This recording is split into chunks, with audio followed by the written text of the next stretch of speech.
علیکم، آپ دیکھ رہے ہیں سٹی 11 نیوز پاکستان HD۔ خبر شامل کرتے ہیں ستیانہ بنگلہ سے ہمارے نمائندہ نادر خان کی رپورٹ کے مطابق ستیانہ بنگلہ مین بازار میں معمولی تلخ کلامی پر فائرنگ کے نتیجے میں ذوالقرنین نامی شخص کو عقیل نامی شخص نے فائرنگ کر کے زخمی کر دیا اور ملزم موقع سے فرار۔ 15 کی کال پر پولیس موقع پر پہنچ کر ذوالقرنین نامی شخص کو زخمی حالت میں RHC ستیانہ بنگلہ میں منتقل کرنے کے بعد ریسکیو 1122 میں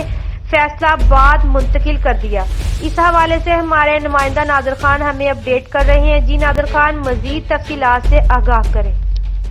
جی بالکل، ہم اس وقت موجود ہے ستیانہ بنگلہ کے تھانہ ستیانہ بنگلہ کی حدود میں،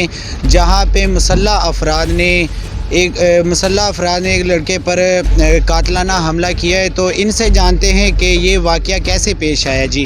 السلام علیکم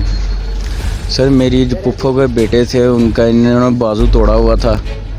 ان کے خلاف ہم نے درخواست دی تھی،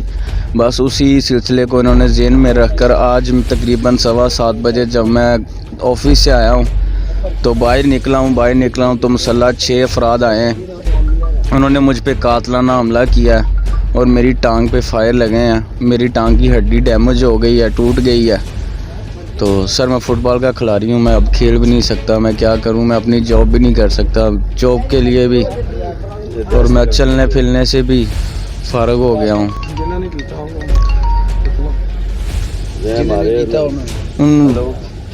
ان کا نام، ایک کا نام عقیل ہے، رانا عقیل، وہ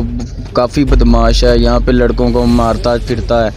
پرسوں چوتھ پہلے دن بھی یہاں ساریاں کے لڑکوں کو بھی مارا، اس کے سر پہ انہوں نے وہ کلہاڑی سی ماری، اس کے 18 ٹانکے لگے بیچارے کے، اس نے آتنک مچایا ہوا پورے ستیانے میں، بس ڈرتے ہیں سٹی 11 نیوز پاکستان HD۔